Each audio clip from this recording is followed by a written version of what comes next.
highest position in the Corps' history. The Corps Marshal expressed strong confidence in the leadership and capabilities of the newly posted officers, urging them to deploy their experience and professionalism in driving the Corps' safety mandate. The statement further stated, the redeployments take immediate effect. Amid rising insecurity across the country, hunters and farmers have called on the federal government to formally empower them to flush out bandits, Boko Haram insurgents, and other criminal elements hiding in forests. The groups, including the Nigerian Forest Security Service, Professional Hunters Association of Nigeria, Agbekoya Farmers Society of Nigeria, and the Odua People's Congress, insisted that they possessed the spiritual ability, knowledge, training, and presence in forests to combat terrorists. There has been a resurgence of terror attacks in the country, particularly in Plateau and Benue states. Speaking with newsmen, the Commandant General of the Nigerian Forest Security Service, Joshua Osatime, warned that failure to secure the forests would continue to pose a serious threat to national security.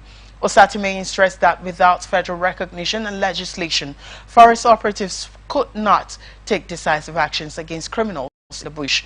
The commandant pointed out that porous borders were a major reason foreigners continued to infiltrate the country to wreak havoc. The National Secretary of the Professional Hunters Association of Nigeria, Dinladi Perry, stressed the urgent need for intensified patrols and surveillance, especially along known forest routes often exploited by attackers.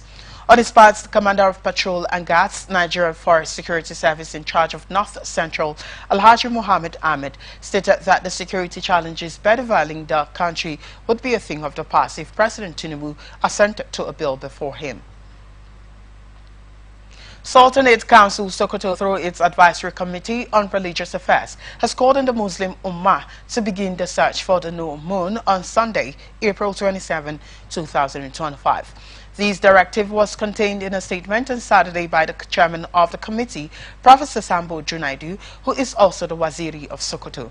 Muslims are urged to report any sighting of the new moon to the nearest district or village head, who will in turn communicate the information to the Sultan of Sokoto and President General of the Nigerian Supreme Council for Islamic Affairs, Alhaji Muhammad Saad Abubakar. The sighting of the new moon traditionally signals the beginning of a new Islamic month and is critical to the religious calendar and observance among Muslims. Well, moving on, we bring you the business news. Determined to enhance ports efficiency, the Nigerian Ports Consultative Council has concluded plans to forge a strategic partnership with the British Ports Association.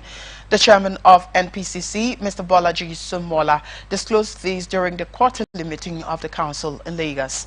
The meeting, which also featured the inauguration of the NPCC Pioneer Board of Trustees members, was themed Digital Information and Data Management for Sustainable Marine and Blue Economy. Speaking at the meeting, Sumola observed that a delegation of NPCC is set to travel to London to explore and exchange ideas to reform and reposition Nigeria's maritime sector. Sumola remarked that Nigerian seaports are the lifeblood of the nation's economy, adding that the theme was apt. The Vice Chairman of NPCC, Ms. Jean Chiazo Anishere, a senior advocate of Nigeria, noted that the Council entered a memorandum of understanding with the Nigerian Ports Authority as part of its re-engineering process.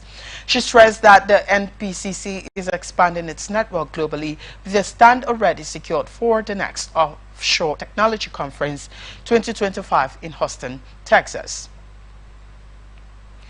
In his goodwill remarks, the Director General of NECA, Adewale Smart Oyerinde, who was represented by Mr. Thompson Akpabio,